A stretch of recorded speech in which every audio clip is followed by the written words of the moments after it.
The locust plague in East Africa is sending us a message, and it's not good news. Vietnam hotel opens with gold-plated pizzazz.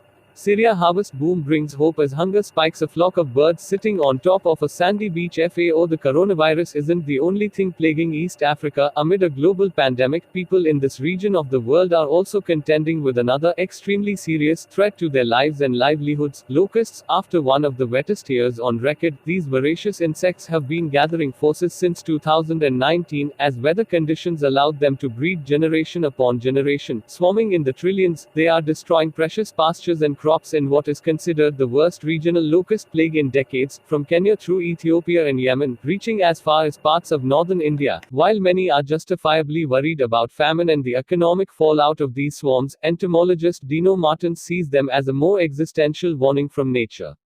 As terrifying and as dramatic as they are, he told the Harvard Gazette in a recent interview, there is a deeper message, and the message is that we are changing the environment. Martins works at the Impala Research Center in northern Kenya, and he says there's no question about it: local environmental degradation, overgrazing, deforestation, and the expansion of deserts are creating ideal conditions for more and more locusts to breed. The first major swarms emerged late last year, after unusually warm and wet weather, and they numbered in the hundreds of billions. Come April, the next generation hit the skies, this time in the trillions. The third generation is expected to take off this July in even larger numbers.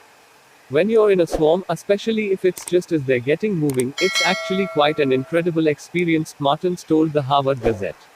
You see, they change color when they're young, they're more pinkish, and then as they mature they become yellow, so when they are flying around you at that stage, you have all these pink and yellow wings whirring around and a slightly nutty smell of the locusts surrounding you and lots of birds feeding on them. Locust forecast in the summer of 2020.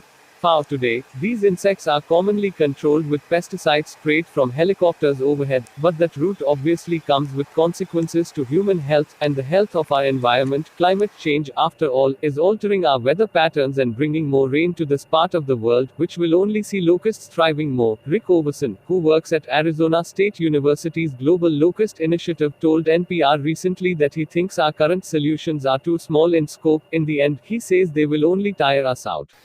It's hard to maintain funding and political will and knowledge and capacity building when you have these unpredictable boom and bust cycles that could play out over years or decades, says Overson. The drama and spectacle of the outbreak right now is important to cover, but the more nuanced narrative involves the slow, ratchet method of building infrastructure. If you wait until it's reactive and forget about it until it happens again, we're going to be in this situation forever.